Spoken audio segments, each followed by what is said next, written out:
Hello sa Gitario, Sun Rising and Venus Signs. Kamusta kayo? Sana po ay nasa mabuti kayong kalagayan.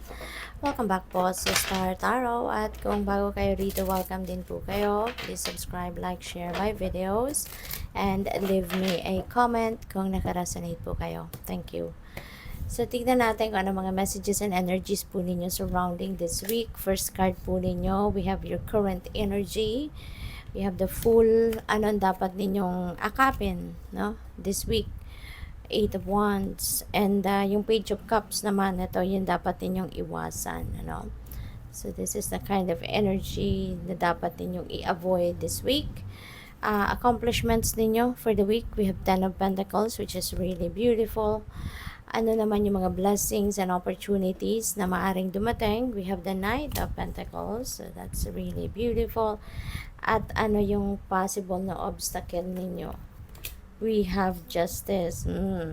And advice po from Spirit, we have the Sun. Wow, napakaganda. So, ano yung theme ninyo po for the week? We have the Knight of Cups. Ayan. So, this is apology. You know, pwedeng meron ditong magsusorry sa inyo. Pwede rin na meron ditong offer of love. You know, baka merong mandiligaw sa inyo if you are still single, no? Baka merong gusto makipag-date, merong mag-aaya sa inyo lumabas, something like that.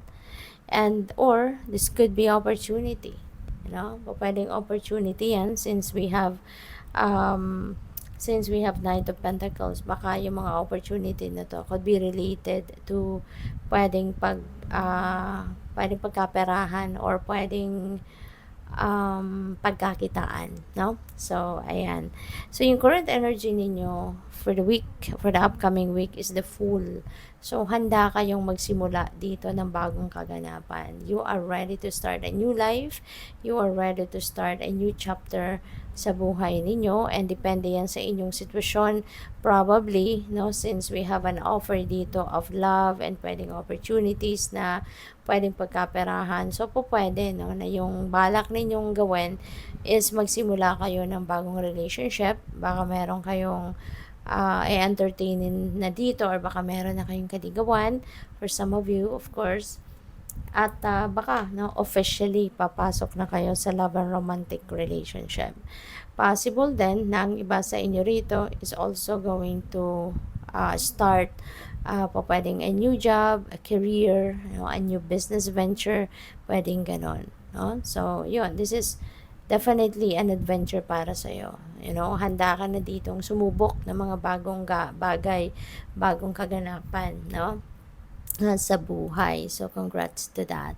Anong dapat ninyong akapin, no? What you need to embrace this week, we have the Eight of Wands. Ayan, maraming opportunities, maraming good news, opportunities na iba't iba yan, no? Pwedeng katulad nga nun, na sinabi ko kanina dito with the Knight of Cups, pwedeng opportunity to enter a new romantic relationship or to build a new relationship, or pwedeng meron ditong oportunidad ng pag-travel.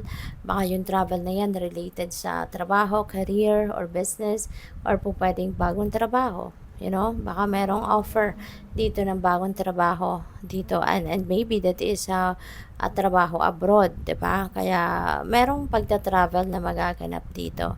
So you also need to you also need to be ready for anything, kasi this is a fast moving energy. So baka yung mga dadating na to, na mga kaganapang ito, mabilisan, ano, ang transition na mangyayari, mabilisan ang pagpasok ng mga oportunidad or mga balita. Kaya you really need to be ready for anything. Alright? So, anong kailangan ninyong iwasan? What you need to avoid, we have the Page of Cups.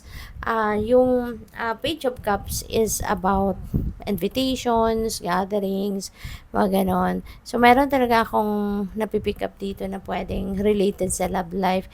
Baka meron ditong magrareto sa inyo. Alam nyo yun, yung i-prepare kayo sa iba. You know, lalo na kung you are single, no? So, yung ganon, ima-match ka. Merong matchmaker dito na kaibigan kayo siguro, or kakilala, or katrabaho, and maybe you will be matched, no, with someone else. So, yun ang ganap dito, no, for Sag. And So, feeling ko rito, Saj, ang kailangan ninyong iwasan dito is yung sobra naman, yung pagsasabay-sabayin nyo. Kasi baka marami kayong pwedeng invitation dito na dumating, baka maraming gustong mag-imbita sa inyo sa mga social gatherings, baka mag-overlap na yung inyong schedule. So, iwasan lang ninyo na magkaroon ng overlapping, 'di ba? Yung pupuntahan ninyo para hindi kayo mabusy, hindi kayo maaligaga, so that you still have time for other areas of life. Okay? Kasi baka alam mo yun, um, ma-over, ano naman kayo, sabihin yung oras ninyo, yung parang maubos na lang sa kaka-party, yung gano'n, or limit, limit your time, sa pupuntahan ninyo, yung gano'n, para you still have time for other important things as well, 'di ba? So, ano naman yung accomplishment ninyo this week? We have the Ten of Pentacles.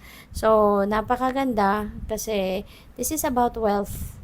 This is about wealth. This is about abundance, prosperity. Maaring marami kayong uusap ng pamilya dito regarding mana, regarding pagmamanage ng pera ng inyong pamilya or para sa inyong pamilya, something like that, no? So, yun. Baka baka makakapagsimula kayo or probably baka this time masasabi nyo na sa sarili ninyo na finally, 'di ba? Nagkaroon na din kayo ng pagsisimula, na pag-establish ng inyong financial future. Baka nakapag-invest na kayo, as in na-close nyo na yung deal, yung gano'n ng investment, or baka nakapagsimula na kayo na mag-save, nakapag-open na kayo siguro ng bank account, something like that, or kung saan man kayo magsisave ng pera. So, probably na-accomplish mo na yan, natapos mo na yan, kasi maaari matagal mo nang nasa listahan yan, at ngayon mo lang siya nagawa, or ngayon mo lang siya magagawa, or ngayon mo lang siya matatapos ng lahat, So, congrats to that. And ano naman yung blessings, and opportunities na maaaring ma-receive ninyo this week? We have the Knight of Pentacles. So, feeling ko dito maraming offers talaga, Parang siksik-liglig umaapaw ang mga offers na dadating sa inyo, kabilaan here and there. So, napakaswerte ninyo kasi marami, Lalo-lalo na sa pagkakakitaan ninyo, maraming siguro ang dadating na pwedeng sabay-sabay or pwedeng one after the other, yung ganun. So, marami kayong pagpipilian, Marami kayong pagpipilian na pwedeng bagong pagkakakitaan ninyo. So, but Knight of Pentacles is also very sigurista, very matalino. So, siguro you're going to embody the energy of Knight of Pentacles sa ngayon, lalo-lalo na you are already building your financial future. You are already making sure na meron kayo or magkakaroon kayo ng established na financial stability and security for the long term. Kaya parang attractive ka, or maa-attract ka sa mga investments, maa-attract ka doon sa mga extra pa na pwedeng pagkakakitaan. So, yung next card ninyo is the possible obstacle, na pwede ninyong ma-encounter this week is the Justice energy. So, pwede na meron kayo ritong desisyon na kailangan gawin. And it could be in a relationship, related, or could be trabaho related. And there is a need dito na maging i-observe ninyo sa pagdedesisyon ninyo yung fairness, yung objectivity, yung maging patas, Ayan, napaka-importante na maging patas ang magiging desisyon ninyo.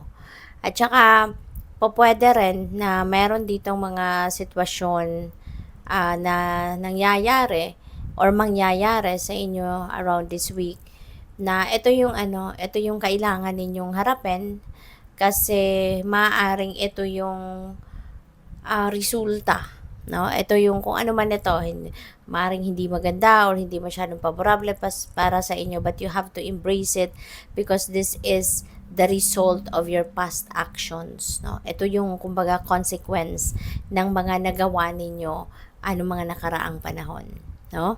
So, yung advice sa inyo ng spirit is the sun. Napakaganda kasi the sun is going to bring forth success, no? Meron ditong mga magaganap, no, na pagbabago sa buhay ninyo, and these are changes na will change the course of your life.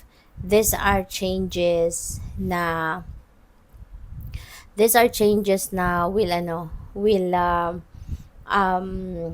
um, bring forth as well adjustments sa buhay ninyo, 'di ba? At this is positive, no, ang effect nito sa inyo. Magiging positibo ang epekto nito sa inyo. Okay?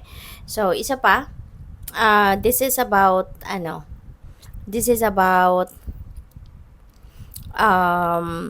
success financially, materially, yung ganon. At magiging masayang-masaya din kayo. This is the time that you are going to be this is the time that you are going to be